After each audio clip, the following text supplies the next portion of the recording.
Salut les gens, j'espère que vous allez bien. Alors, je vous souhaite tous une bonne année 2020. Et franchement, on a terminé avec 2019, on a terminé les années 2010. Du coup, j'ai décidé de faire mon 11 des meilleurs joueurs des années 2010. Alors, j'ai fait un 4-3-3 avec un 6 et pas un 10. Parce que un 10, bon, j'avais la flemme de chercher un 10. Donc, dans mon 11, je vais citer le gardien, après les défenseurs, les milieux et les attaquants. Je vais pas faire joueur par joueur parce que ça va être trop long et trop chiant. Alors, vous pouvez faire aussi votre 11 dans les commentaires parce que franchement, on va hésiter sur 2 ou 3 joueurs à mon avis parce qu'il y a vraiment débat. On va dire que dans mon 11, il n'y a pas trop de scandale. J'ai pas mis Florian Thauvin. Tu m'as compris. Bref, on va pas perdre de temps. On va commencer par le gardien. J'ai mis Iker Casillas parce que ça. En fait, Iker Casillas, bah franchement, Iker Casillas, c'est un joueur très régulier. Bon, même s'il a quitté le Real, mais bon, c'était en 2015, 2010, 2015, voilà, ça va. Donc, que ça soit niveau prestation individuelle et niveau palmarès, pour moi, Iker Casillas mérite amplement d'être dans ce 11. Alors, j'aurais pu mettre Manuel Neuer, Buffon, mais on va dire que mon cœur balance pour Iker Casillas. Mais bon, si vous mettez Neuer, Buffon, franchement, il n'y a pas trop de scandale. Pas trop de scandale parce que Buffon, Neuer et même Iker Casillas, pour moi, ils font partie de l'un des meilleurs gardiens de tous les temps. Donc, il n'y a pas trop de problème. Passons niveau défense. Alors, en défense, latéral gauche, j'ai mis Marcelo. Les défenseurs centraux, j'ai mis Chiellini, Ramos. Et en latéral droit, j'ai mis Philippe Lam. Alors, Marcelo, pas besoin de vous expliquer pourquoi Marcelo, Copa América, 4 Ligue des Champions. Franchement, le gars, c'est l'un des meilleurs latéral gauche à son poste. Alors, il n'y a pas besoin d'expliquer. Alors, latéral droit, Philippe Lam. Parce que Philippe Lam, déjà, il a gagné la Coupe du Monde. Il a été très régulier. Bon, il a gagné une seule Ligue des Champions, mais c'est quand même bien que 0. Il est vachement trop fort niveau centre. Il est tellement fort. J'aurais pu mettre Alves. Mais bon, j'ai vachement hésité entre lui et Alves. On va dire que la Coupe du Monde, ça donne quelque chose d'unique. Si tu vois ce que je veux dire. Bref, Philippe Lam. En défenseurs centraux, j'ai mis Ramos et Chiellini. Bah Ramos, pas besoin de vous expliquer. 4 Ligue des Champions, très bon défenseur, Coupe du Monde, pas besoin de vous expliquer. Alors pourquoi j'ai mis Chiellini?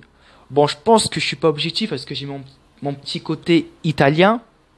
Et ouais. Je sais pas, en fait pour moi, Chiellini, il est vachement constant. Alors ok, niveau palmarès, il a été 2 finalistes de la Ligue des Champions. Mais pour moi, Chiellini, c'est le seul joueur qui mérite d'avoir un gros palmarès. Le gars, il mérite de gagner une Coupe du Monde ou même gagner la Ligue des Champions. Du coup, j'ai mis ça. Et du coup, j'ai pas mis Gérard Piqué parce que pour moi, Gérard Piqué, c'est une arnaque. Bref, il est bof. Voilà. Après, vous pouvez mettre Gérard Piqué, mais bon, pour moi, c'est Chiellini, le bouffe. En milieu de terrain, alors je pense qu'il n'y a pas trop de surprises. On va être d'accord, je crois. Iniesta, Busquets, Xavi. Putain, j'ai... Alors, Iniesta, pas besoin de vous expliquer pourquoi. En fait, les trios milieu de terrain du Barça, ils ont marqué l'histoire du football, même l'histoire du Barça. Franchement, on peut pas mettre quelqu'un d'autre à part eux. Enfin, on peut mettre, je sais pas, Steven Gerrard, mais quand même, Iniesta, Busquets et Xavi, ils ont enculé tout le monde. Ils ont baisé tout le monde. Franchement, c'est les trois mousquetaires. Et franchement, Iniesta, grand joueur, punaise. Xabi, le duo, c'était Batman et Robin. Et Busquets, punaise. Un vrai bourrin, ce mec. Enfin, un bourrin dans le sens... il était fort, physique. Putain, très très physique avec ses 1m89. Franchement, les gars, ce trio-là, il a marqué l'histoire du football. Enfin, l'histoire du Barça aussi. Et pour finir, les amis, l'attaque. C'est très intéressant, l'attaque. Alors, ailier gauche, Cristiano Ronaldo, l'un des meilleurs joueurs du monde, voire le meilleur joueur de tous les temps. Franchement, ailier gauche, il a tout niqué il a tout niqué au Real, que ce soit au niveau stats, Ballon d'Or, Ligue des Champions, il a gagné l'Euro, même Nation League, mais bon, Nation League, c'est un peu bof. Franchement, il mérite. Franchement, si tu mets quelqu'un d'autre, à part Cristiano Ronaldo, en ailier gauche, franchement, regarde pas le football. Enfin, regarde le football pour voir le talent de CR7. Compris? En ailier droit, bah qui d'autre? Qui d'autre? Lionel Messi, bien évidemment. Bah Lionel Messi, c'est la même chose que Cristiano Ronaldo, l'un des meilleurs joueurs de tous les temps, voire le meilleur joueur de tous les temps. Bon, il n'a pas gagné avec son pays, mais bon, Ballon d'Or, Ligue des Champions, les stats, etc. Franchement, Lionel Messi, tu peux pas mettre quelqu'un d'autre à part Messi. Tu ne peux pas. Tu ne peux pas. Si tu pouvais, alors franchement, il faut bien argumenter parce que Messi et même CR7 sont irremplaçables dans leur poste. Voilà.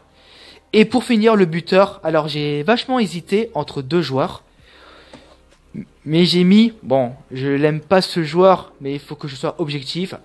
Luis Suarez. Alors Luis Suarez, franchement, alors j'aurais pu mettre Karim Benzema, mais on va dire que Suarez, niveau prestation individuelle, il est vachement fort. Il est dangereux, c'est un psychopathe ce mec. Et oui, je crie parce que il me rend ouf. Et quand même, il y a un truc que je lui tire mon chapeau, c'est qu'il a gagné une ou deux fois soulier d'or. Alors que il y a Messi et CR7. Franchement, chapeau parce que à part lui, personne a détrôné Messi et CR7 en soulier d'or.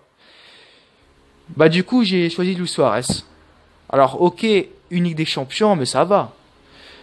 Mais si vous mettez Karim Benzema, franchement, vous pouvez parce que Karim Benzema, alors OK, niveau stats individuel entre guillemets, c'est moins fort que Luis Suarez, mais faut pas oublier que Benzema, déjà, c'est un presque faux neuf. Il joue pour le collectif, il pense pas à marquer des buts comme à Lewandowski.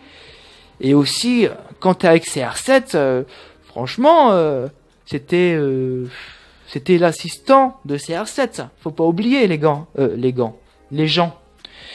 Ouais, je crois que je suis un peu bourré. Non, enfin bref, juste pour vous dire, si vous mettez Luis Suarez ou Karim Benzema, il n'y a pas trop de scandale. Bon, la vidéo touche à sa fin. Alors, voici cette compo. Vous pouvez dire dans les commentaires qu'est-ce que vous pensez de ma compo et de mon 11 aussi. Est-ce que vous êtes d'accord, pas d'accord? Bon, après, j'ai hésité sur 2 ou 3 posts, mais bon, ça reste mon avis. Franchement, dites-moi dans les commentaires votre 11. Je vous souhaite tous une bonne soirée. N'oubliez pas de t'abonner à ma chaîne. Et bonne année. Salut.